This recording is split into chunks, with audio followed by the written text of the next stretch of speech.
en Edición 21, su mesa de análisis político, informativo y siempre algo más. Hoy, domingo 7 de septiembre, como cada uno de ellos, le agradezco que nos acompañe a través de la señal de Telesistemas Potosinos, Canal 21, y lo hago a nombre de quienes conformamos Grupo Informativo 21. Esta mesa de análisis política llega a ustedes también a través de nuestra página electrónica allende las fronteras de Río Verde y Ciudad Fernández y a todo el mundo a través de nuestra dirección noticiero edición21.blogspot.mx. Repite usted, noticiero edición21.blogspot.mx. Estamos transmitiendo de manera simultánea. Muchas gracias por los comentarios, por los correos, por todas las comunicaciones que envían a nosotros, sugerencias, quejas y una que otra felicitación a través de Facebook en Canal 21 Río Verde. Repite usted, Canal 21 Río Verde también, si eres uno de nuestros 5,000 amigos que tenemos ahí. Bueno, más de 4,500 nos siguen también a través de Noticiero en Facebook, Noticiero Edición 21 Río Verde, Noticiero Edición 21 Río Verde, y los teléfonos de nuestro estudio, su estudio usted los conoce y yo se los repito, para llamadas de voz 87-128-58 y para mensajes 487-121-0583. Los domingos transmitimos completamente en vivo desde nuestros estudios ubicados en Avenida Centenario número 278, Altos, casi esquina con Porfirio Díaz. Bueno, siendo las cosas así, vámonos para adelante. Déjeme decirle que vamos a tener, solamente le voy a anotar que está aquí nuestro analista de cabecera, nuestro analista político de cabecera, don Juan Pablo López Banda, a quien como cada domingo le agradecemos. Y hoy inauguramos durante el programa de Edición 21 los domingos. Fíjese usted que el resbalón ya no lo va a disfrutar los viernes, sino que será el domingo cuando usted y yo juntos veamos esta sección que tanto nos gusta y que, bueno, usted lo sabe, es colaboración de todos los compañeros, pero con con el chiquiriquipiqui, diría yo, de Gilberto Rodríguez, nuestro compañero. Vamos mejor a iniciar este análisis político dominical, y le agradezco como siempre, don Juan Pablo, porque nos acompañe. Gracias por acudir a la invitación. ¿Cómo le va? Bastante muy bien, señora. Bastante gracias a Dios, todo está muy bien y hay que seguir trabajando. A puro trabajar, porque aquí lo único que se lleva es su botella de agua y a veces ni eso. Bueno, fíjese que es indiscutible que tenemos que hablar del segundo informe de gobierno del presidente Enrique Peña Nieto.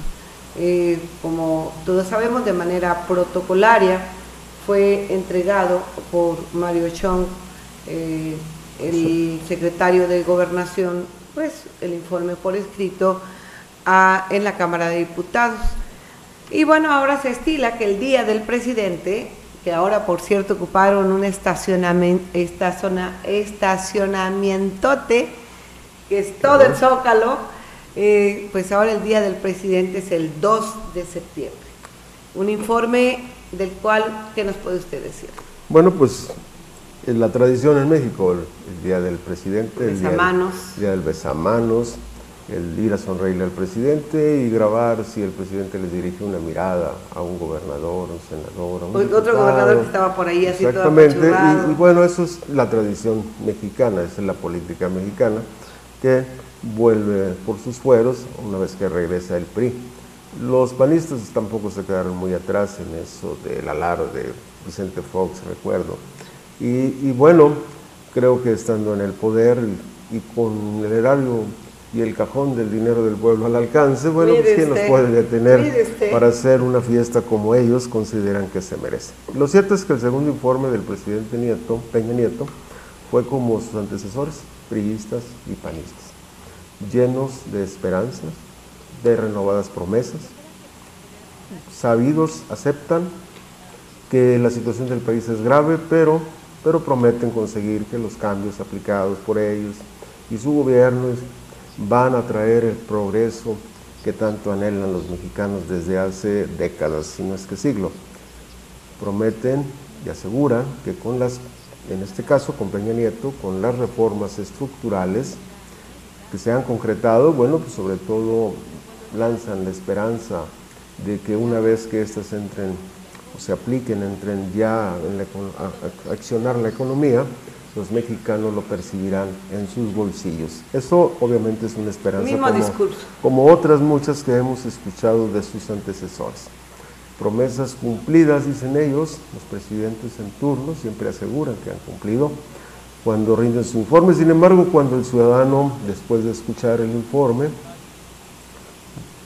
dirige su vista a su alrededor, toca su bolsillo, ve la situación que padece y se pregunta, y entonces ¿en dónde está ese supuesto avance y esos logros que asegura el presidente en turno?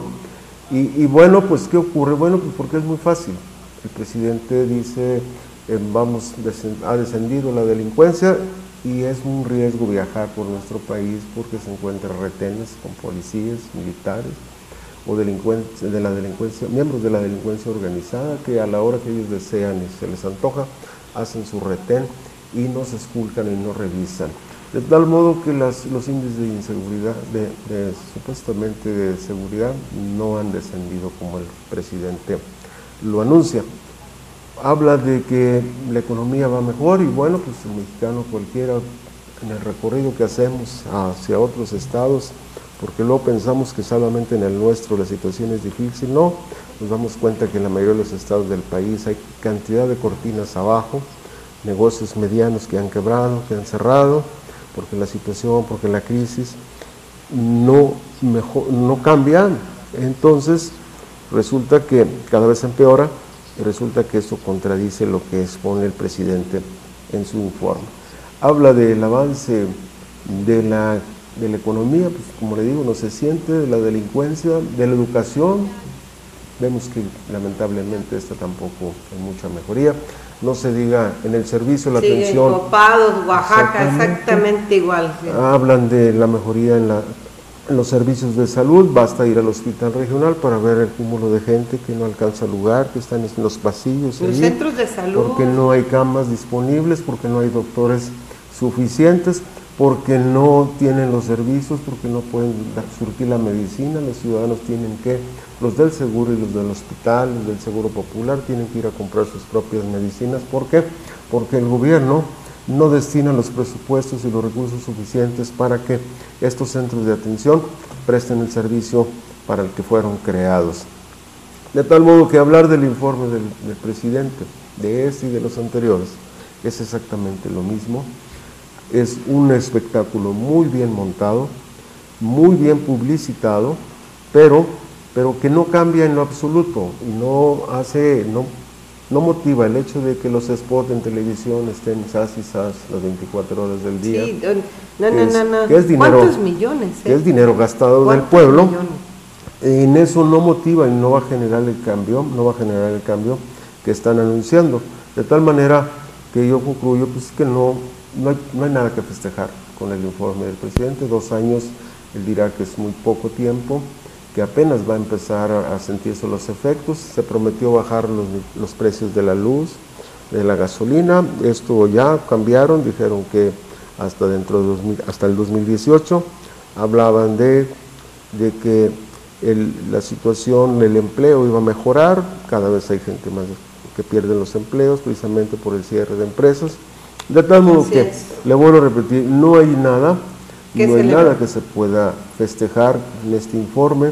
Es un informe que los únicos que festejaron pues fue la alta burocracia que tuvo el privilegio de asistir al Palacio y convivir y saludar de mano al presidente, algo que indudablemente no todos los mexicanos tienen esa oportunidad.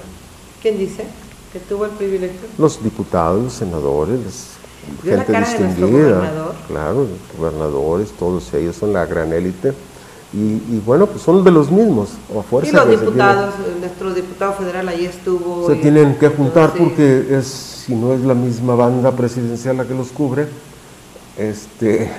pues se entiende que es la misma clase política, esas vacas sagradas que tiene este país y que entre todos los mexicanos tienen que pagar con sus impuestos. Sí, fíjese que yo nunca he terminado de entender esos cambios de nombres, que se gastan millonadas también, tan solo en la papelería, en los membretes, en todo lo que hacen.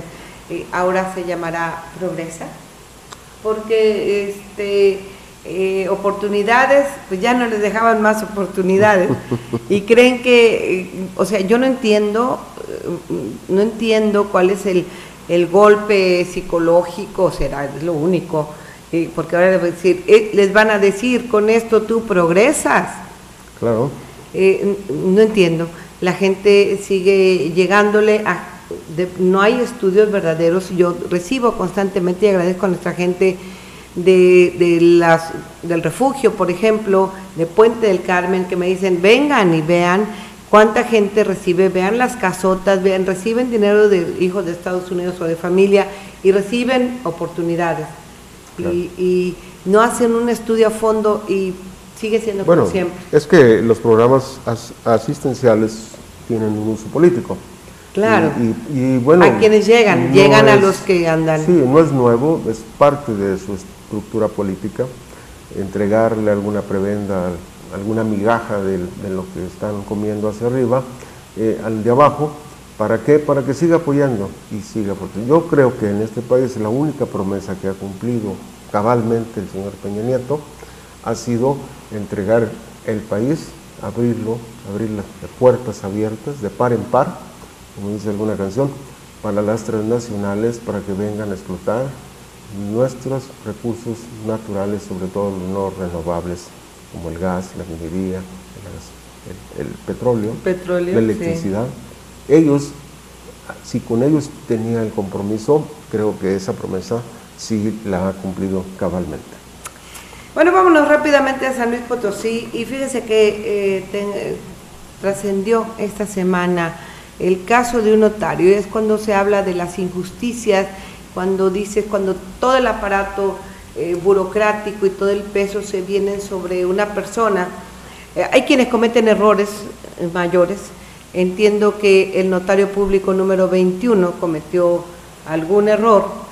En diciembre del 2012 dio fe de un contrato de compraventa entre Sergio Morales Cervantes como apoderado de la parte vendedora con certificación de notaría 35 y José Antonio Parra Rodríguez como la parte compradora. Al momento del trámite, dice él en una carta abierta, se verificaron los documentos presentados y la situación del inmueble, no encontrándose problema alguno.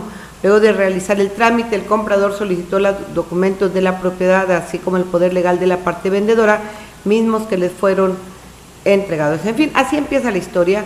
Es una larga carta que envía el licenciado Gerardo Parra Dávalos de la notaría número 21.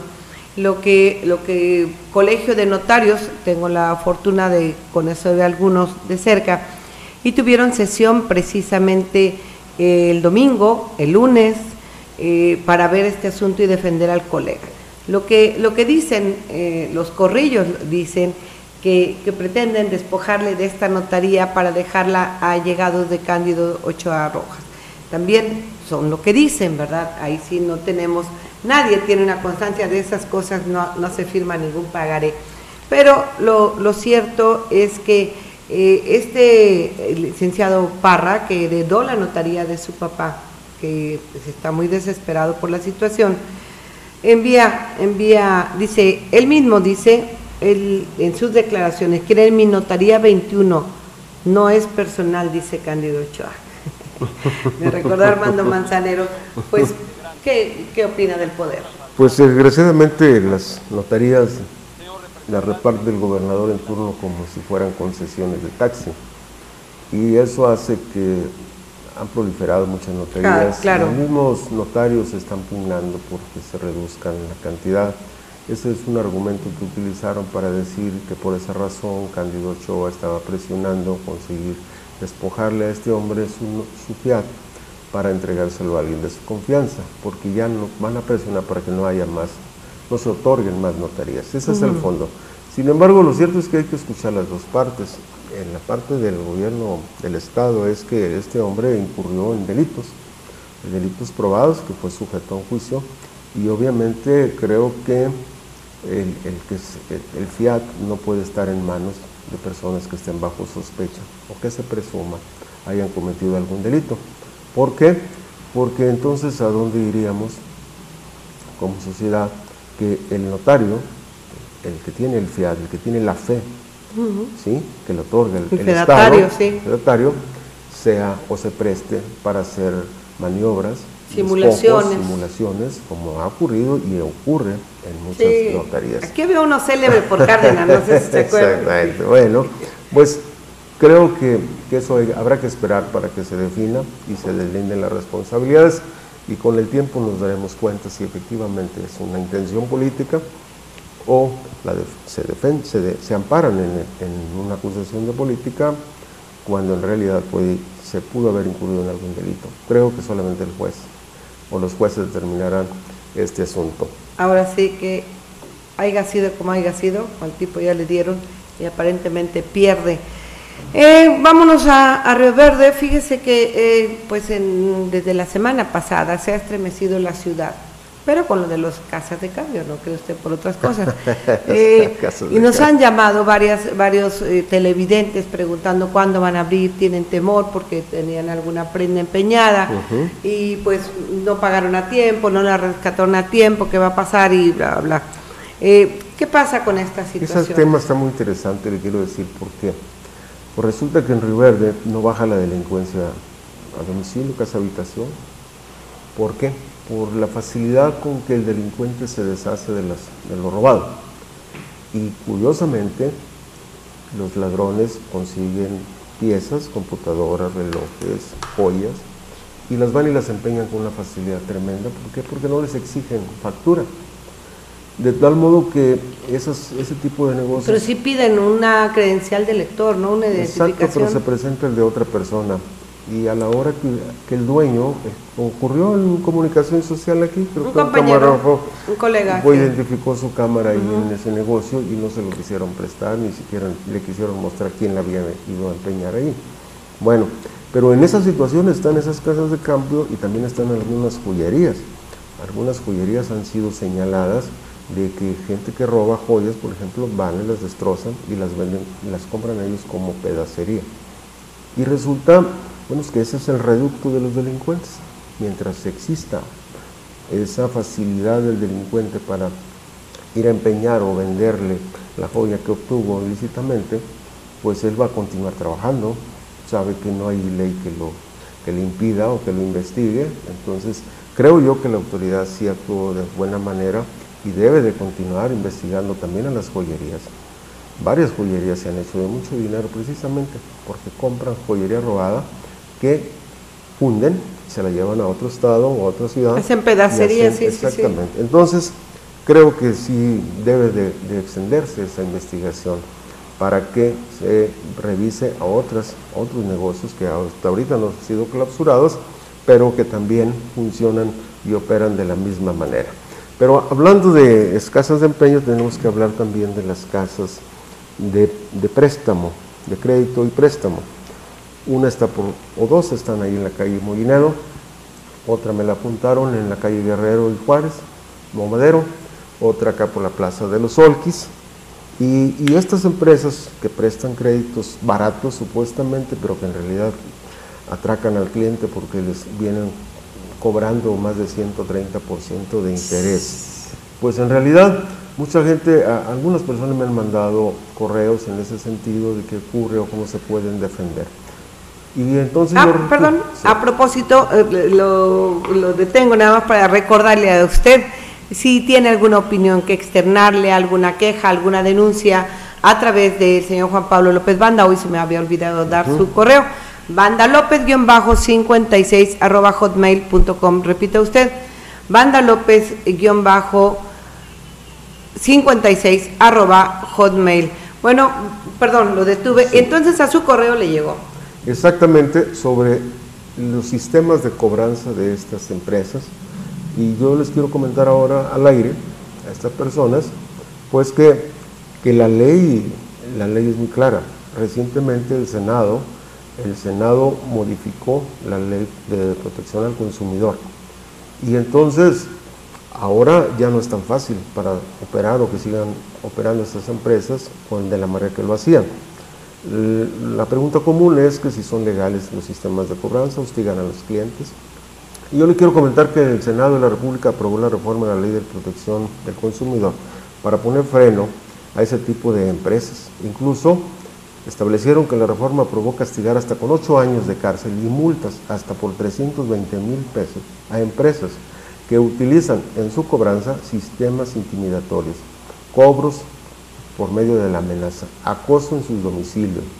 Y hay cobradores que le divulgan y le platican a todos los vecinos que el señor que vive en tal domicilio es acreedor y mala paga, y para que todos se enteren y el señor apenado vaya y les pague. Ese tipo de cobranza es casi se está equiparando con el delito de extorsión. Algunos de ellos hasta incluso hablan en la madrugada. Y para eso esta misma reforma establece que ya no podrán hacer llamadas de cobranza después de las 11 de la noche hasta las 7 de la mañana. Y que tampoco podrán hacerlo los días domingos ni días festivos. De tal modo que en esta reforma, esta ley, el artículo 19.496 lo dice muy claramente, que ese tipo de empresas de cobranza, empresas de crédito, que utilizan a otros coyotes o gestores de créditos, les llaman también, pues bueno, resulta que ya la misma ley los puede castigar. Solo se requiere que la persona afectada, que se sienta hostigada, presente su denuncia. ¿Pero dónde la presenta? En la Procuraduría del Consumidor. Pero aquí hay solamente como un despacho de Profeco. Pues pueden hacerlo por medio de él porque es un enlace. Ajá. El problema es que no solamente las casas de ese tipo de negocios, no solamente tienen gestores, cobradores de motocicleta, también se recurren a despachos importantes. Uno de ellos que me hizo llegar esto, donde dice Mendieta y Asociados y Abogados, donde manda por parte de Financiera Independencia una carta intimidatoria a una persona que debe 2,000 pesos de atraso, y esto lo está señalando, incluso lo amenaza que si no cubre la deuda será embargado, y lo invita a que se presente en el despacho en Gabriel Martínez número 109 Interior 3 entre las calles de Madero y Juárez, esperándolo así como última oportunidad para que pague el 9 del mes de septiembre del presente año en punto de las 12:30 del día. Esta carta fue entregada el día 3 y la firma el señor Guillermo Mendieta Méndez, que es también funcionario municipal y que aprovecha su posición para... ¿El 3 de qué, perdón? El 3 de septiembre. O sea, de este año. Exactamente, hace 3-4 días. Y esos despachos utilizan a gente influyente o gente que está dentro del poder, ¿para qué? Para que aprovechen su posición y cobren más relevancia como cobradores y envíen ese tipo de cartas. Ay, don Juan Pablo, ya va a empezar, don Juan Pablo. Bueno, y quiero también comentarle que el domingo pasado, saliendo de aquí de su programa, este señor no quiso porque dice que no sabe manejar el correo, pero nos estaba esperando aquí a la salida y le entregó esta serie de documentos donde redactó en puño y letra su queja o su denuncia. ¿Me permite la carta? Claro que sí. Esta carta dice, obviamente nos vamos a reservar su nombre. Claro. Me la narra, dice que el pasado, hecha a mano, sí. Nos dice que el 18 de agosto del presente año se presentó acompañado de algunos donadores que le iban a hacer el favor en el Hospital Regional de Río Verde a las 8:30 de la mañana para solicitar orientación y ayuda para conseguir 2 unidades de sangre. Su esposa estaba ya programada para una operación delicada en el Seguro Social y estaba programada para el 27 del mismo mes. La respuesta del hospital fue afirmativa y solo esperaban que el IMSS aceptara. El problema fue que la empleada del seguro le advirtió que no recibiría la sangre del hospital porque ellos tenían que ir obligadamente hasta la capital y asistir a la capital con todo y sus donadores para que entregaran esas 2 onzas de sangre que necesitaba. Lo curioso es que en el seguro le dijeron que la sangre que manejaba el hospital no es confiable. y esto es grave. Además de que aseguró esta empleada que en el banco trafican y se quedan con la sangre de los donadores. ¿Qué? Espantoso. Exactamente. Y da la fecha de cuándo fue, digo, para que el director pueda saber, tomar medidas. Saber, digo, con el horario debe de saber quién estaba ahí. Ajá. Ante la gravedad del caso y para evitar riesgos, decidieron mejor sacarla del seguro, no operarla en el seguro, sino llevarla a una clínica particular. Sí. Y lo curioso fue que cuando se trató de la clínica particular, ahí sí lo enviaron al hospital regional, al banco de sangre, y ahí sí le recibieron los donadores y pudo evitarse el gasto de trasladarse a San Luis con los donadores y su paciente. Esto, ahí sí le recibían la sangre. Exactamente. Este ciudadano dice, bueno, ¿y por qué la clínica 9 del Seguro Social, que está aquí en base en Río Verde, no cuenta con un banco de sangre? ¿Por qué? No o con un convenio de colaboración, podría celebrar ser. el contrato o convenio con el banco de sangre que está en el hospital regional. Y agrega, y me parece muy razonable y que muchos comparten, ¿qué ocurre con todas las cuotas que los patrones pagan al Seguro Social y en cambio ofrece un servicio deficiente? Se lo dejo de tarea al director, puede checar, incluso le puedo dar copia. ¿Qué fecha me dice? En agosto, en estos días de agosto. En estos días, la operación se iba a hacer el 27, le presentó todos, me anexó todos los documentos, ¿sí?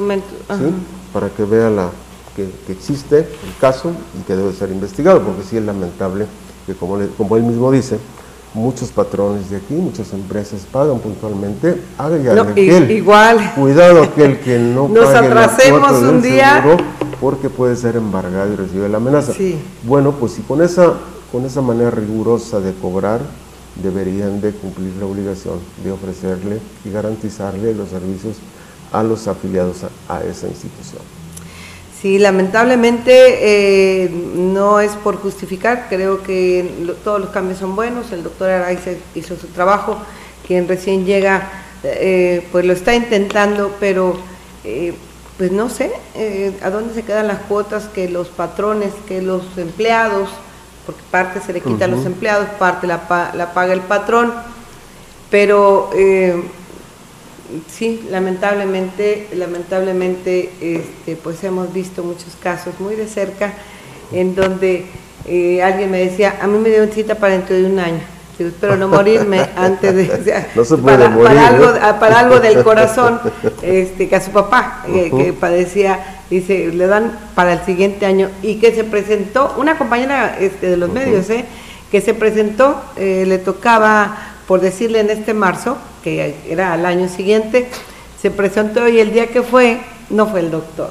Exactamente. Entonces le dieron la cita 8 meses después. ¿Qué pasa? Muchas más derechohabientes, pocos empleados, mal programados, tanta gente que está jubilada y que se le tiene que estar pagando.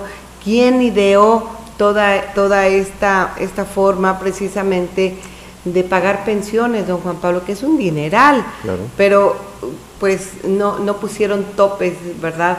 Y ahí están todas estas irregularidades, pero en este caso considero que se trataría de voluntades de hacer convenios, claro, con un hospital que aquí tenemos muy cerca.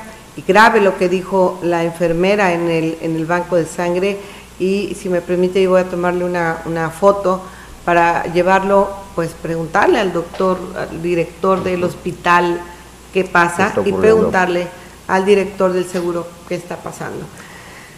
Pues bueno, creo que es todo, ¿verdad? Muchas gracias por hoy. Si usted quiere hablar nos falta algún del desenlace tema, de la novela, sí, de la novela que iniciara hace algún tiempo, hace como 2 meses. Bueno, quiero decirle que todo indica que al menos mientras pasan los festejos patrios, mientras llega el informe, porque el presidente necesita la unidad de su cabildo, al menos por estas fechas, esperemos que así siga. Realmente tenemos que ser propositivos y pensar que las cosas van a cambiar. Pero yo también deseo que entre todos los regidores y el alcalde le den la vuelta al libro y sigan con la siguiente página y se pongan a estudiar y a trabajar, sobre todo el alcalde. Bueno, pues el asunto es que como usted sabe, desenlace se dio, resultó, como lo dijimos aquí el domingo pasado, los regidores tenían razón, ellos son, así como usted decía, que el presidente era el ejecutivo, sí, y efectivamente para ejecutar los mandatos que surjan, o los acuerdos que surjan de ese cabildo. Creo que ya le fue suficientemente aclarado por el presidente. Lo reconoció, lo dijo. Su secretario no resultó tan eficiente, tuvo que ir a escucharlo en voz de otras personas hasta San Luis, hasta el Congreso. Bueno, lo cierto es que lo importante que yo destaco es que la síndico Claudia Higa Juárez y la novena de regidores, integrada por Luz Helena Castillo, María de Lourdes Rivera Guerra, Grisel Ramírez Vázquez, Angélica Nava, Salvador Izar Segura, Liborio García Aguilar, Filipo Gallego Rodríguez y Edmundo Ovalle Lucio asumieron, para muchos es de manera tardía, debieron haberlo hecho al principio, pero lo importante es que ya lo hicieron, asumieron su responsabilidad y llamaron al orden y lograron reencauzar lo que le queda, para lo que le queda de este año a esta administración. Debo decirle que ojalá y el alcalde lo considere, que en política hacen más daño los aduladores oficiosos, es que nadie les paga, pero están dispuestos a adular al presidente en turno, o los que son comprados, porque en el erario se paga a muchos aduladores para que le echen porras diariamente. Ay, don Juan Pablo, ya va a empezar. Le echen incienso y los pongan como gente capaz. Bueno, el caso es que esa gente hace más daño que los que lo critican y le señalan los errores, porque al final de cuentas los que le señalan los errores, como en este caso los regidores, le ayudan más porque le hacen ver la situación y le evitan incurrir en errores garrafales como los que ya incurrió y que de suerte, le digo, están aparentemente, espero que así quede, superados. Lo deseable es que el alcalde solicite el consejo a algunos exalcaldes, creo que todavía puede conseguir uno, o algunos exregidores, porque le van a aconsejar o por qué necesidad tenía de abrir tantos frentes y pelearse con su cabildo. Estos pueden aconsejarle que cuando ellos lo hicieron, que cuando ellos se pelearon con su cabildo, fueron removidos del cargo. De tal modo que no debe desecharse el consejo y hay que pedir ayuda y hay que pedir consejo a los que ya vivieron esa experiencia. No tiene sentido ni caso seguir esos enfrentamientos, esos choques con los regidores. ¿Por qué? Porque a nada lleva. Y creo que el más claro ejemplo que nada lleva es precisamente la gestión de este presidente, que quizás por su inexperiencia se rodeó de gente que no le ayuda a nada, que lo mete en problemas cada día o lo metía. Espero que ya sean superados y bueno, todo eso sea por el bien de la comunidad, a la que prometió algún día, cuando estaba en campaña, que él sería el mejor presidente en la historia de Río Verde. Pues mire, consumatum est, creo que las cosas ya están dadas y como dijo aquella frase célebre, haya sido como haya sido, el caso es que afortunadamente la situación, las aguas vuelven a tomar su cauce. Esperemos que aquella fama de vengativos y rencorosos de algunos de ellos, de algunos integrantes, pues no vaya a verse más adelante, porque van a estar muy pendientes. Lo cierto es que hicieron escuchar su voz y se le recordó a quien se le haya olvidado que la máxima autoridad es el cabildo. No un regidor solo, no una síndica municipal sola. La máxima autoridad es cuando están reunidos, es la máxima autoridad y están por encima del presidente. Una de las expresiones que dijera la doctora Luz Helena Castillo, le dijo: secretario, te doy la bienvenida y te recuerdo que tú no eres el secretario del presidente, eres el secretario de este cabildo.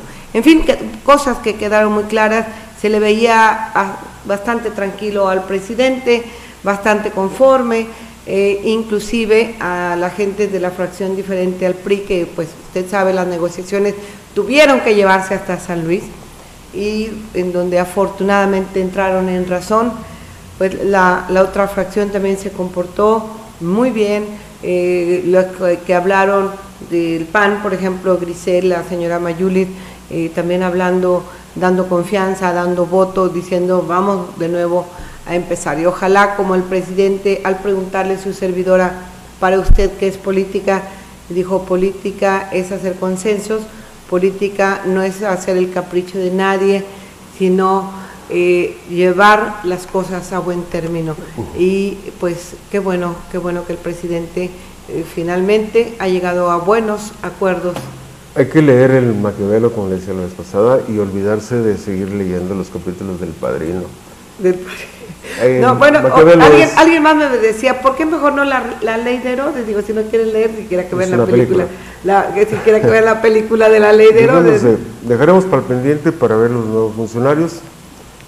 La señora que asume el cargo de tesorera, creo que estuvo bien, aunque la señalaban como panista, porque ha trabajado en dos administraciones. Tiene 7 años trabajando, eso no es pecado. Creo que es tesorera por sus conocimientos en contabilidad. Y no sí, era la que hacía prácticamente. No por la pertenencia o filial de un partido. De tal modo que debe de tenérsele la confianza necesaria para que saque adelante el trabajo, rezagado sobre todo, que exista una auditoría para deslindar la responsabilidad de la que salió. Sería lo más justo, no, que quizás al rato salga algún detalle y la vayan a culpar a ella porque está ausente. No. Entonces lo más justo sería una auditoría. Los recursos que se han canalizado hacia el DIF, sobre todo, son muchos. Se debe de... ¿Por qué nunca habla de las cosas buenas que ha hecho el DIF a propósito? ¿Mandé? ¿Por qué usted nunca Porque platica? tiene demasiados promotores que es innecesario ya hablar de eso. O sea, yo lo leo en la prensa, es una campaña constante y hacen buenos trabajos, supongo. Deben ser cierto lo que se difunde. Entonces, pues ya sobra que alguien le haga todavía más promoción a esto. Pero yo me fijo más en los recursos que se canalizan y lo que se gasta en una campaña. Debe ser para diputación local o debe ser para la alcaldía, pero eso el tiempo lo dirá. Lo que sí es cierto es que se debe de limpiar la casa, se debe revisar los libros. Créame que ya está con la feria encima y no conocemos el informe de la feria del año pasado. Ah, sí, es cierto, ¿verdad? Sí. Bueno, mejor después hablamos, ya se acabó el tiempo. Disculpe usted, don Juan Pablo. Si nos vuelve a invitar, seguimos. Aquí lo esperamos, primeramente Dios, el siguiente domingo. Muy amable, muchísimas gracias. Igualmente, muchas gracias. Vamos a mensajes, no le cambie, regresamos, me cambiaré de traje típico regional, no le cambie.